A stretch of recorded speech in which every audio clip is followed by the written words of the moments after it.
Praise the lord. దేవుని నామంలో మీ అందరికీ వందనాలు. బాగున్నారా అండి? మనం ఎన్నోసార్లు ఏం చేస్తాము, విజయం కోసం ఎంతో ఆరాటపడుతుంటాం కదా.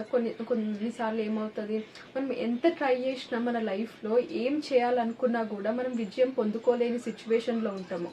అవునా? అంటే అక్కడి వరకు వెళ్తాము, విజయం వరకు పోతాము, బట్ ఏమవుతుందో తెలీదు, ఎందుకు అది రివర్స్ అవుతుందో కూడా తెలీదు. కొన్నిసార్లు మనం నిరాశతో వెనుకకు వచ్చేస్తాము. అవునా? అయితే ఈరోజు కూడా నీ కెరీర్ విషయంలో, లేకపోతే నీ మ్యారేజ్ విషయంలో, లేకపోతే మీ ఇంట్లో పరిస్థితుల విషయంలో, నీ హెల్త్ విషయంలో, లేకపోతే నువ్వు దేవుని దగ్గర నుంచి పొందుకోవాలనుకున్న విషయంలో నువ్వు ఇదే పరిస్థితిలో ఉన్నావేమో, విజయం రావాలని అనుకుంటున్నావేమో, విజయం కోసం తప్పిస్తున్నావేమో, కానీ అది రావట్లేదేమో. అయితే దేవుడు ఈరోజు మనందరితో మాట్లాడేది ఏంటో చూద్దామా? కీర్తనల గ్రంథం 18వ అధ్యాయం 35వ వచనం. Psalms 18th chapter 35 verse. నీ రక్షణ కేడమును నీవు నాకు అందించుచున్నావు, నీ కుడి చేయి నన్ను ఆదుకొనెను, నీ సాత్వికము నన్ను గొప్ప చేసెను. You have given me your shield of victory, your right hand supports me, your help has made me great. హల్లెలూయా. చూసారు కదండి, ఈరోజు దేవుడు గుర్తుకు చేసేది ఏంటో, ఆయన ఎప్పుడో ఆయన షీల్డ్ ఆఫ్ విక్టరీని మనకి ఇచ్చేస్తారంట.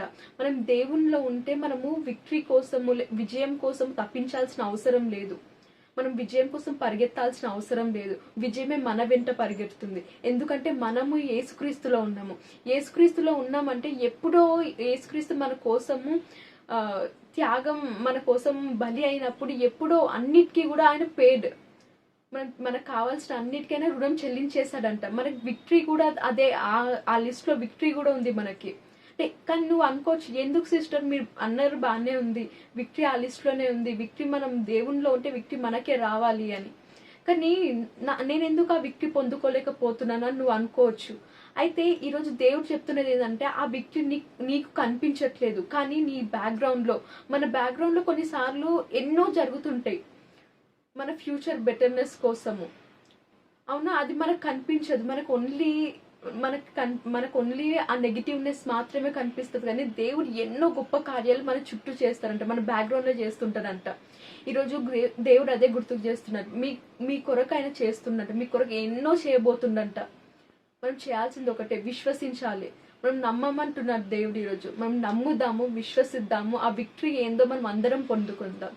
ఆమేన్. God bless you all.